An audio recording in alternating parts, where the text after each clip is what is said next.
donc au début, il vous demande quel est votre passé. Donc en fonction de vos choix, vous augmenterez soit l'agilité, la force, l'armure, la robustesse. Vous pouvez créer une petite histoire qui augmentera légèrement vos stats. Vous pouvez donc choisir votre sexe, l'homme ou la femme. Et en fonction de ça, vous saurez personnaliser votre personnage suivant les quelques outils qui seront là pour ça. Le visage, la coiffure, quelques petites couleurs, le détail, donc les sourcils, les lèvres, les tatouages.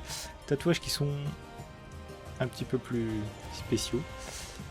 Et une fois ceci fait, vous aurez le choix entre quelques classes.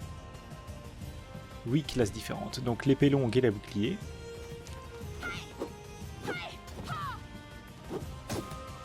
Le mousquet.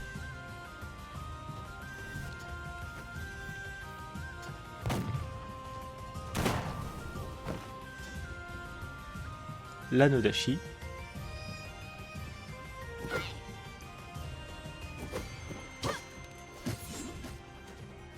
L'épée courte et le bouclier, qui a une bonne agilité également.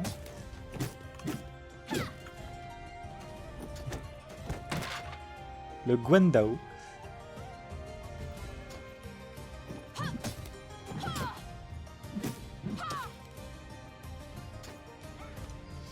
L'arc court.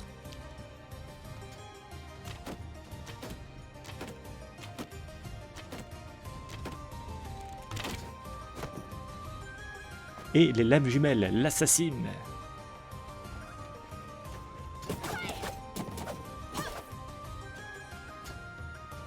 Donc la classe se définit par l'arme portée. Ainsi, un héros qui a une hallebarde pourra s'équiper d'un mousquet plus tard. Bon, la limite sera à 6 armes quand même. Et les techniques se débloquent en combattant avec les armes que l'on a équipées, et on ne peut pas en changer au moment du combat. Dans ce petit tutoriel, vous aurez l'opportunité de changer vos armes. Donc vous avez l'épée d'écuyer, le Guando, etc. Suivant toutes les classes que vous avez vues juste avant. Le choix entre 4 zones de départ, qui pour le moment ne sont pas encore connectées. Pas où il y a juste une région et une autre, mais ça viendra plus tard. Et voilà. Donc nous avons tartifletté Silafrion, que vous reconnaîtrez peut-être par sa douce voix masculine. Peut-être. Peut-être bien, bonjour à tous. Les intros t'avaient manqué, n'est-ce pas? Donc, chers amis, vous voyez ici, en fait, c'est un MMO créé par Booming Games. Il leur a seulement fallu 5 ans pour développer ce jeu qui est encore en bêta ouverte, on le précise. Malgré tout, c'est un free-to-play. Un free-to-play, bien sûr. On reste sur l'idée des il est frais mon poisson, donc c'est un free-to-play. Ma langue a fourché. Mais je laisserai au montage. Donc c'est un PVP et PVE également. Bon, par contre pour le PVE, on en rediscutera un petit peu parce que la question du monde ouvert, c'est vrai, mais il y a un mais. En gros, c'est un terrain assez limité, on peut perdre des unités et tout ça. Coupé. Donc, la langue française est bien présente, anglaise aussi, parfois chinoise et russe aussi, ça dépend quand il y a des bugs ou d'autres petits soucis techniques. Mais bon, nous n'en tiendrons pas rigueur, après tout, on est là pour l'amusement. Alors ça parle surtout d'une histoire un peu médiévale, de combat médiéval de l'Europe jusqu'à l'Asie. Donc vous pouvez voir ici ce petit désert d'ailleurs, qui a un petit côté asiatique à certains endroits. Bon, surtout par le visage des personnages, des PNJ. Même si je vais parler à ce PNJ ici, vous pouvez voir à son allure ce petit côté des... Comment dire? J'allais dire ruée vers l'or, mais non, c'est pas exactement ça, mais la route de la soie. Voilà. Donc, on part directement sur une bataille rangée pour vous montrer comment on est quand on débute avec nos petites unités. Vous aurez des paysans au début, des bûcherons et des archers éventuellement. Mais voilà, il ne faut pas s'attendre à grand chose au début. Dans les champs de bataille, vous avez donc l'entraînement IA, level 1 minimum, la bataille rangée, level 10 requis, et le siège qui généralement... C'est bizarre. Bon, mais apparemment c'est du level 12 qui est requis. Et puis du level 15. Ça a changé récemment. Après les batailles peuvent être de l'ordre de 15 contre 15. Dans certains modèles de siège, on est 14 contre 15, suivant la complexité du fort et du moyen de la défendre. Sans compter évidemment toutes les unités en plus. Et sans compter non plus toute l'artillerie que vous pouvez avoir. Donc canon, Watcha, c'est une sorte de gros instrument qui tire plusieurs flèches enflammées. Ça fait pas mal de dégâts. Trébuchets. Mais les trébuchets par contre, ça on ne peut pas les acheter. Ils sont directement sur place. Les canons j'ai déjà dit. Les scorpions sur de grosses arbalètes. Et vous aurez l'opportunité de créer votre maison, bien évidemment. Bon par contre, niveau des logos, ils ont déjà tous été utilisés. Et vous n'aurez pas grand choix. Mais il y a moyen de s'amuser quand même au niveau des noms. Pareil pour les alliances. Voilà, début de la bataille donc 4, 3, 2, 1. Voilà. Je continue l'enregistrement, hein, pour le coup.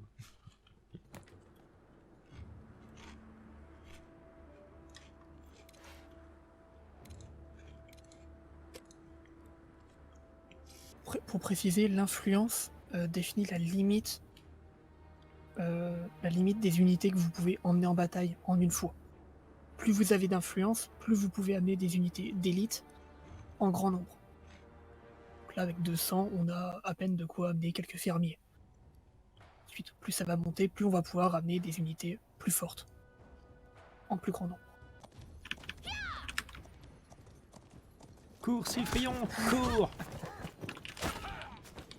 Hop là, esquive, oula. C'est bon, mes unités tiennent le coup. Traque toujours ce petit... Aïe.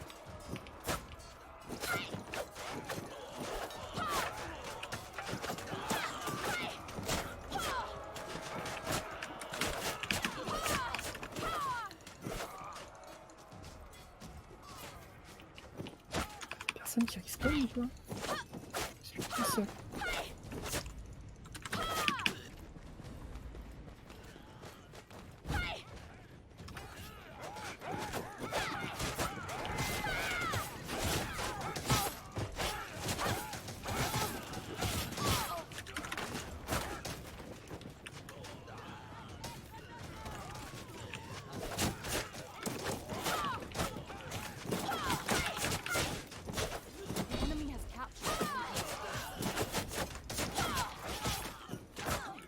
Ah merde, je suis coincé. Ah non. Bonne grosse mêlée à l'ancienne.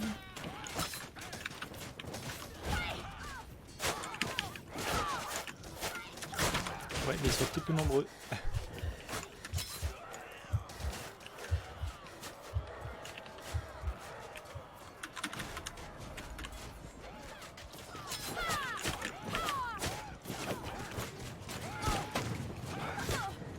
Ah non, c'est fini là.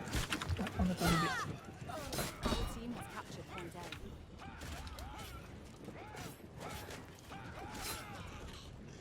Véridique.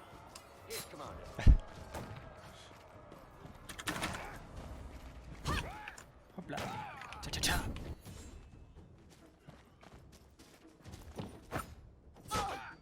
Aïe. Aïe aïe aïe. Aïe aïe aïe. Aïe aïe aïe. Un peu, Un petit peu, ouais. un peu trop populaire. Ils aiment trop la tartiflette. C'est ça. Je me sens un peu trop aimé là pour le coup. Ce sont des Savoyards, zut. Ton pire ennemi. C'est ça, ouais.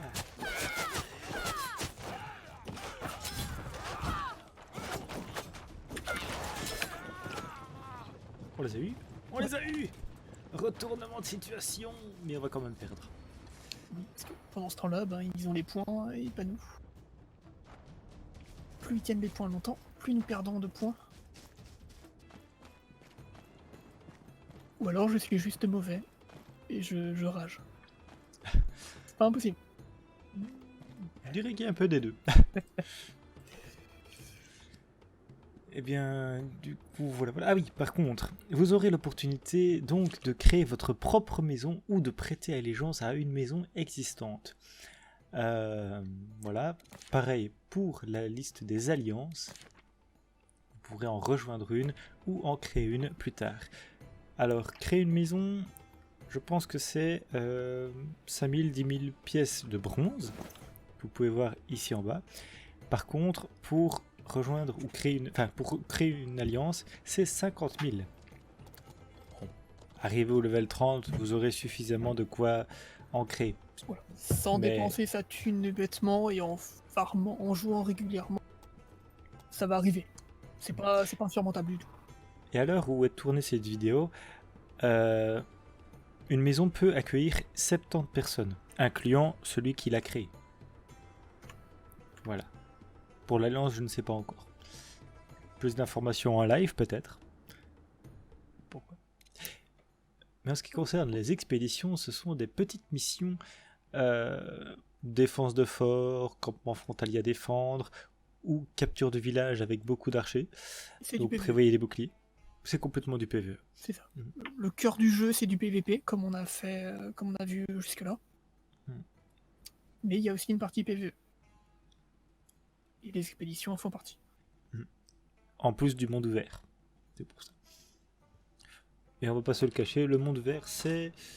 Comment expliquer ? Vous le verrez avec nos autres persos.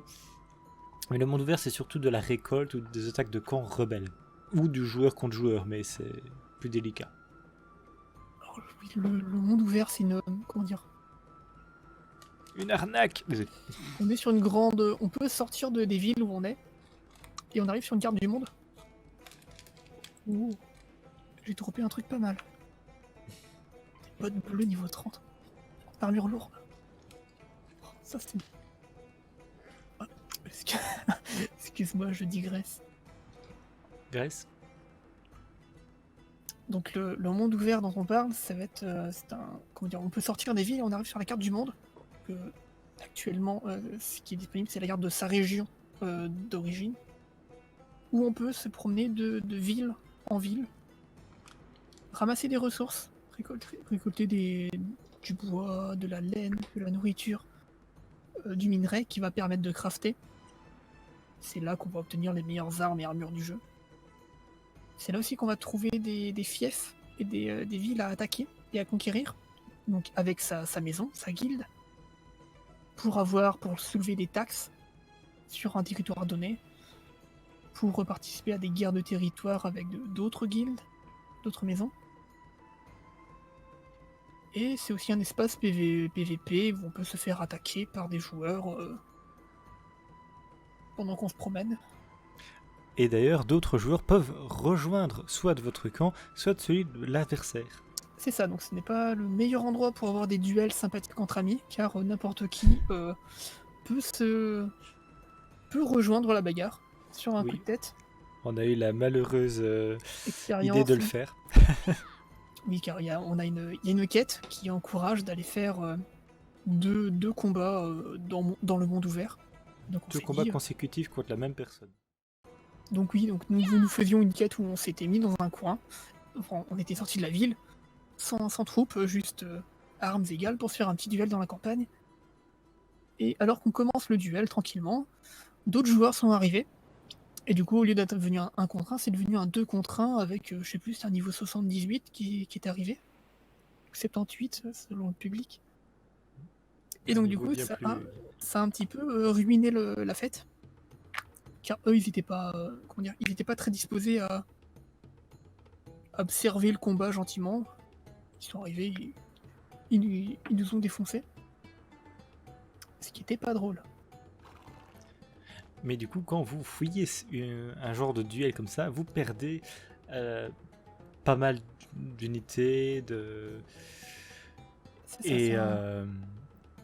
et du temps aussi, avant d'être de nouveau pourchassé, comme ils appellent ça. C'est ça, il y a des pénalités en cas de fuite, en cas de défaite aussi.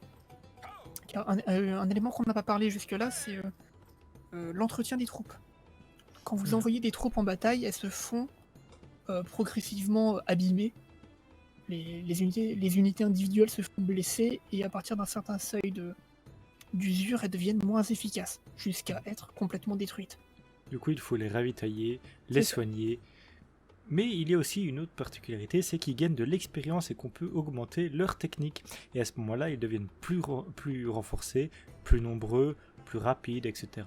C'est ça, ainsi que de développer des nouvelles formations, des nouvelles capacités, des nouvelles apparences aussi. Et vous pouvez voir ici l'arbre des unités, du coup. Vous pourrez voir les différentes unités, enfin certaines que nous avons débloquées plus tard, mais en fonction de l'ère dans laquelle vous êtes, qui se débloque en fonction des points d'honneur que vous acquérez au fil des combats, vous pourrez les augmenter jusqu'à arriver à des unités bien plus résistantes qui peuvent même éliminer un héros de level 30, voire... C'est ça, une bonne unité, enfin, en temps normal, votre joueur est capable de s'occuper d'une unité PNJ à lui tout seul. Et à partir d'un certain moment, les unités deviennent tellement fortes que ça devient risqué d'y aller tout seul.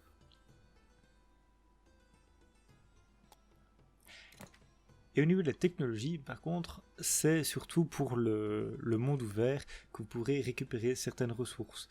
Imaginons, celle-ci, l'étude géographique vous augmente de 5% les récoltes de ressources grossières et exotiques.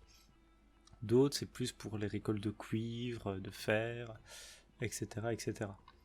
Ça devient très intéressant lorsque vous avez avec votre maison la propriété d'un territoire sur lequel vous avez des mines, des fermes, des camps de bûcherons qui vont vous permettre d'avoir un revenu en ressources régulier.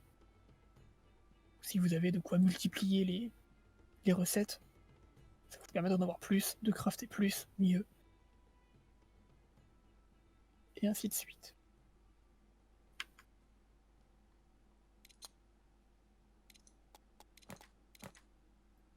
Et la caserne vous permettra de créer justement toutes les unités que vous avez débloquées au préalable. Par exemple, pour les archers de milice, en plus de les assembler, il faut leur payer leur propre matos, parce que oui, eux, il faut tout leur payer. Par contre, pour la milice, certaines unités, ça sera moins cher que d'autres.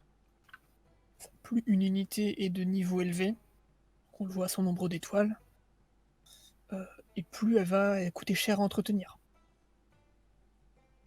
Ce qui est logique.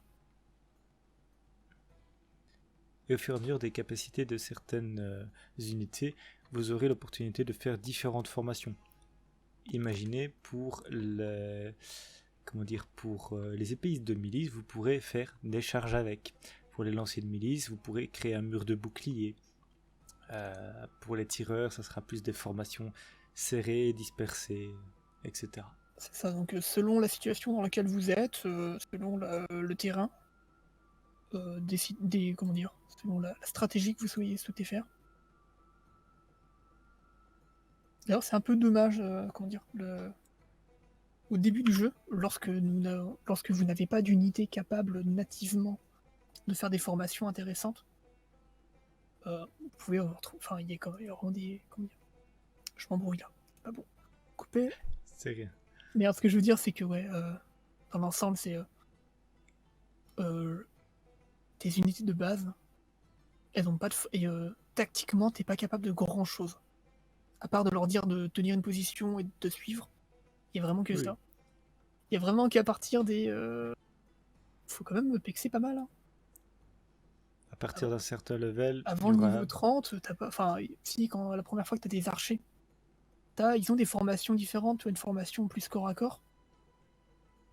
Mais faut quand même pas mal pexer les unités pour avoir accès à formation colonne, formation tortue, formation ligne, charge,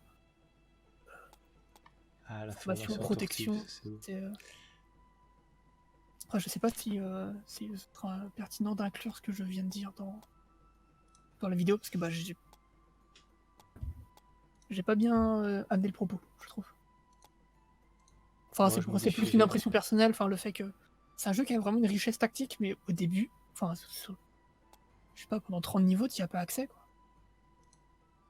Et quand tu découvres ça, t'es là, ah ok, c'est plus la même manière de se battre, quoi. Alors que bon, avoir des trucs rigoleux comme ça au niveau 15, ça aurait été déjà plus sympa, je trouve. Bah, faut le temps de se mettre un peu Oui, voilà, mais je pense que ça fait Ouais. partie du truc, quoi. Et donc, une fois que vous serez level 30, vous pourrez rejoindre notre maison. Vous créez la vôtre. Mais c'est vraiment à partir du level 30 qu'on commence vraiment à, comment dire, avoir des unités plus expérimentées. Et vous aussi, vous serez plus expérimenté, donc plus apte à entreprendre certaines missions, à, à voyager, à rejoindre des alliances, à attaquer des rebelles, etc. Ça, je dirais surtout au niveau 30 que le tutoriel se termine vraiment. Vous Oui. avez, vous avez débloqué les unités de base. Comment dire? Vous avez des piquiers, vous avez des archers, vous avez des soldats légers, vous avez des soldats un peu plus lourds. Et vous avez comment dire? Vous pouvez vous avez commencé à avoir une petite armée, quoi. C'est pas juste vous avez pas juste des paysans dans votre dans vos effectifs. Vous avez un peu plus. Et ça voilà, vous pouvez vous adapter en pleine partie, vous pouvez vous dire là il me faudrait de la défense, donc je vais mettre des gens avec des boucliers. Là il me faut. Vous avez cette souplesse de choisir qui est-ce que vous envoyez au front. Que jusque là, quand vous commencez, vous avez des bûcherons et des fermiers. Et vous êtes coincé avec eux jusqu'à que vous débloquiez autre chose. Et c'est à partir du niveau 30 aussi que vous avez tout l'accès, comment dire, le contenu de haut niveau, je dirais. Tout ce qui va être les sièges, les expéditions. Vous pouvez partir en guerre. Par contre, quand vous entrez dans une guerre, peu importe la guerre, le matchmaking est très dangereux. Vous pouvez vous retrouver à, imaginons, être de level 16 et combattre des levels 159, par exemple. Oui, car il y a un matchmaking au début. Le matchmaking se fait de niveau 15 à 30. Si vous allez en bataille, si vous êtes niveau 15, vous allez tomber maximum sur des gens niveau 30. Et lorsque vous passez niveau 30, le bracket, Le matchmaking, ouais. ouais, le pool de matchmaking devient de niveau, au lieu d'être de quelque chose sympathique de niveau 30-60, devient de 30 à l'infini. Et donc vous pouvez, ça fait ça fait tout drôle de passer de niveau 29 et d'être confortable en combat, de passer niveau 30 et de se retrouver face à des gens de niveau 90, 90, et qui vont vous laminer en combat singulier. Parce que ce sont des gens qui auront beaucoup plus de points de skill, ils auront des unités beaucoup plus évoluées que les vôtres. Ils vont être beaucoup plus riches, beaucoup plus à l'aise, des armes de meilleure qualité. Pour eux qui font partie d'une bonne maison, ils auront pu fabriquer des bonnes armes, des trucs auxquels vous avez même pas accès. Et ils seront mieux coordonnés pour la plupart. Et voilà, et donc ça peut donner un petit sentiment d'injustice quand vous vous faites écraser 7 fois de suite dans des circonstances atroces. Oui, c'est du vécu. Cela dit, ne vous en faites pas, car dans la bêta fermée, le matchmaking était déjà pas bien fait dès le level 1. Donc ici, il y a du progrès. Ça Oui, tend vers du en progrès quelque encore. sorte. Ça dépend vraiment les parties. Vous allez pouvoir tomber sur des parties équilibrées, où il va y avoir des niveaux 100 mais de chaque côté. Du coup, ça équilibre. Quant à d'autres, c'est même pas la peine. Vous vous faites écraser en 2 minutes chrono. Bon, après, ce sont les aléas du PVP, hein, c'est très libre à ce niveau-là.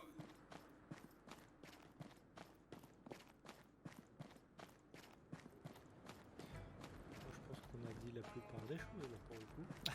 On a dit beaucoup de choses. Après, est-ce qu'on a tout dit?